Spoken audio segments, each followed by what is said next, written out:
হয় তেখেতৰ মাজত নৱপ্ৰজন্মৰ লগত মই ভাবোঁ যে এইটো এটা সম্পৃক্ত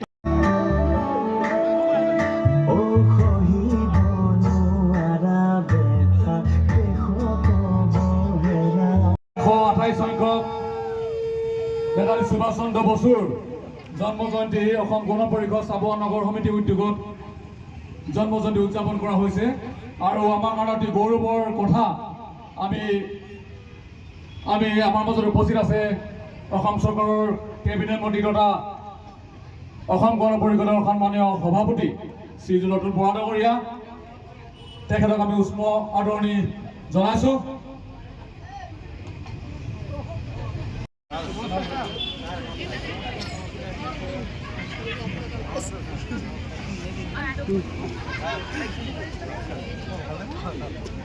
আৰু তেখেতক আমাৰ নেতাজী সুভাষ চন্দ্ৰ বসুৰ প্ৰতিচ্ছবি মাল্যাৰ্পণ কৰিবলৈ অনুৰোধ কৰিলোঁ।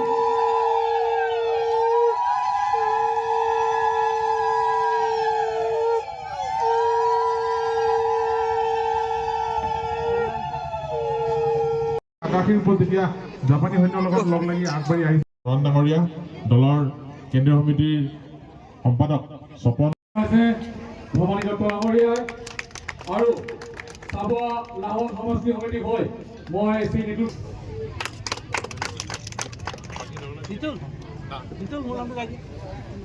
ফুলাম গামোচাৰ আদৰণি জনাইছে। সম্পাদক অনুজ পাল লগৰীয়া আছে তেখেতেও এখন ফুলাম গামোচাৰ আদৰণি জনাইছে। জয়ন্ত চেতিয়াদেৱক আমাৰ চাবুৱা সমষ্টিৰ সন্মানীয় ডাঙৰীয়া আছে। কেন্দ্ৰীয় সমিতিৰ সদস্য প্ৰভাস চাহু ডাঙৰীয়া আছে। যুৱ পৰিষদৰ ফালৰ পৰা চাবুৱা তথা সভাপতি ভাস্কৰ্য কেন্দ্ৰীয় সমিতিৰ সভাপতি মহিলা সমিতিৰ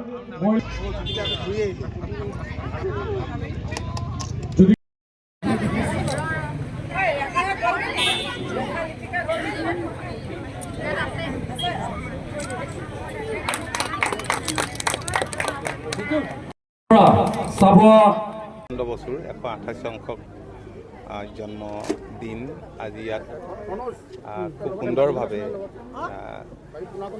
অসম গণ পৰিষদ দলৰ চাবুৱাৰ নগৰ সমিতিয়ে নগৰ আঞ্চলিক সমিতিয়ে ইয়াত অনুষ্ঠিত কৰিছে।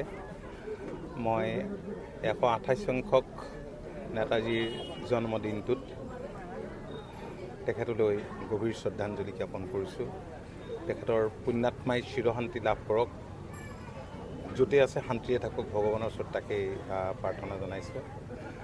নেতাজীৰ ত্যাগে নতুন প্ৰজন্মক উদ্বুদ্ধ কৰি আহিছে আৰু সদায় উদ্বুদ্ধ কৰি যাব।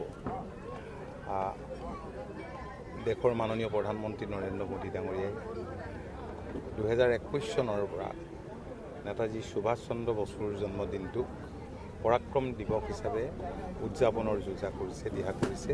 আৰু সেইকাৰণে সমগ্ৰ দেশতে এতিয়া দেখিছোঁ যে নেতাজী সুভাষ চন্দ্ৰ বসুৰ এই দিনটোত ৰাইজে গভীৰ শ্ৰদ্ধাৰে স্মৰণ কৰিছে, সোঁৱৰিছে। কিন্তু স্বাধীনতাৰ পিছত দীঘলীয়া সময় কংগ্ৰেছ দল ক্ষমতাত থাকোঁতে এই দেশৰ মুক্তিযুদ্ধৰ অন্যতম অগ্ৰদূতগৰাকীক যিদৰে সন্মান জনাব লাগিছিল, সন্মান জনোৱা পৰিলক্ষিত নহয়। যি হৈ গ'ল। আমি অনাগত দিনত সকলোৱে নেতাজীক আজিৰ দিনটো তেনেদৰে সদায় শ্ৰদ্ধাৰে সোঁৱৰি যাব লাগিব।